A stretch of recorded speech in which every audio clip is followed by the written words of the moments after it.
দেওয়ার দায়িত্ব পুলিশকে প্রদান করা হয়নি। বিচার ব্যবস্থা রয়েছে, আদালত রয়েছে, বিচারকরা রয়েছেন। যদি কেউ অপরাধী সাব্যস্ত হয় তাহলে তার বিরুদ্ধে প্রচলিত আইন রয়েছে, সেই আইনের মাধ্যমে আদালত অপরাধীর বিচার সাব্যস্ত করবে। প্রয়োজনে ফাঁসি দিতে হলে ফাঁসিতে ঝোলাবে, যাবজ্জীবন কারাদণ্ড দেবে। কিন্তু পুলিশকে কোন জনগণের হাত ভেঙে দেওয়ার অধিকার দেওয়া হয়নি। জনসম্মুখে যিনি হাত ভেঙে দেওয়ার হুমকি দেন, স্পষ্ট ভাষায় বলতে চাই, তিনি বিচার ব্যবস্থার প্রতি বৃদ্ধাঙ্গুলি প্রদর্শন করেছেন।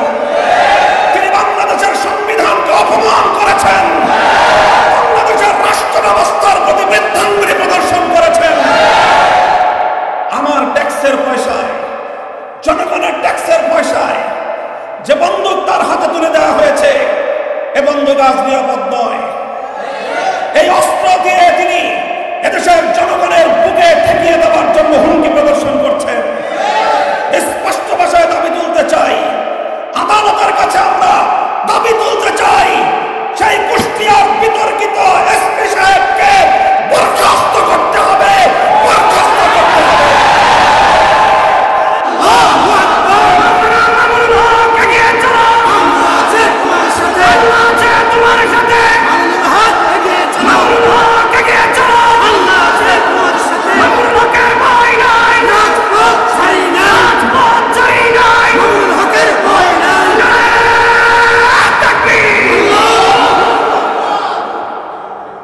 السلام عليكم ورحمة الله نحمد الله تعالى ونصلي على رسوله الكريم أما بعد أعوذ بالله من الشيطان الرجيم بسم الله الرحمن الرحيم وعد الله الذين آمنوا منكم وعملوا الصالحات ليستخلفنهم في الأرض صدق الله العظيم বাংলাদেশ খেলাফত মজলিস ঢাকা মহানগরের উদ্যোগে আয়োজিত ৩১তম প্রতিষ্ঠা বার্ষিকী উপলক্ষে আয়োজিত আজকের সম্মেলনে উপস্থিত সংগ্রামী সভাপতি, উপস্থিত প্রধান অতিথি আমিরে মজলিস সহ অন্যান্য কেন্দ্রীয় মহানগরী নেতৃবৃন্দ, সমবেত তৌহিদি জনতা, বাংলাদেশ খেলাফত মজলিস ঢাকা মহানগরীর সংগ্রামী দায়িত্বশীল কর্মীবৃন্দ, সংক্ষিপ্ত সময়ে কয়েকটি কথা আমি আজকের এই উপস্থিতি এবং মিডিয়ার মাধ্যমে দেশ, জাতি, সরকার এবং প্রশাসনের কাছে তুলে ধরতে চাই। প্রথম কথা হলো, ইস্যুর পর ইস্যু তৈরি করে আমাদের দৃষ্টিকে ভিন্ন খাতে প্রবাহিত করবার চেষ্টা সফল হবে না। আমরা কোনো কিছুর মূল্যেই ভাস্কর্য ইস্যু ভুলে যাব না। মুসলমানদের দেশে, মসজিদের নগরীতে আপনারা যদি গায়ের জোরে বন্দুকের নল দিয়ে ভাস্কর্য স্থাপন করার ইসলাম বিরোধী এই সিদ্ধান্তে যদি আপনারা অটল থাকেন, আমরা আবার বলছি, আমরা সর্বশেষ সময় পর্যন্ত ধৈর্য ধারণ করব।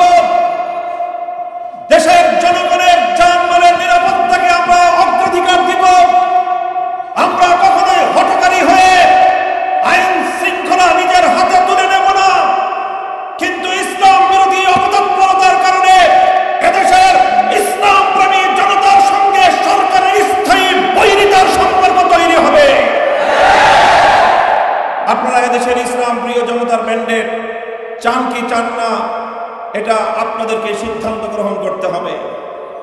সংগ্রামী সাথী ও বন্ধুগণ, স্বাধীনতার মাস, বিজয়ের মাস, আজ এই বিজয়ের মাসে স্বাধীন সার্বভৌম বাংলার এ মাটিতে দাঁড়িয়ে আজকে বারবার নিজের বিবেককে জিজ্ঞাসা করতে মনে চায়, আমরা কোন স্বাধীন দেশের স্বাধীন নাগরিক?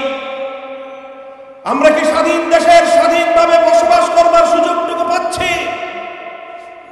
যদি আমরা স্বাধীন নাগরিক হই, তাহলে আজকে প্রজাতন্ত্রের একজন দায়িত্বশীল হয়ে আইনের পোশাক পরিধান করে একজন এসপি কিভাবে আমাদেরকে হুমকি প্রদান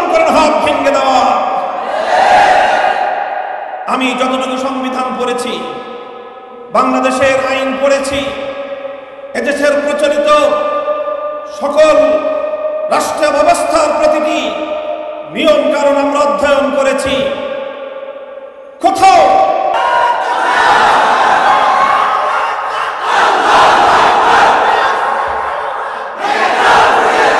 সংগ্রামী সাথী ও বন্ধুগণ, আমরা স্পষ্ট ভাষায় বলতে চাই, আজ বিভিন্ন আলামতের মাধ্যমে, বিভিন্ন আভাসের মাধ্যমে স্পষ্ট দেখতে পাচ্ছি সরকার এবং রাষ্ট্রকে একটি কুচক্রী মহল ইসলাম এবং আলেম ওলামাদের মুখোমুখি দাঁড় করিয়ে দেওয়ার পায়তারা চালাচ্ছে।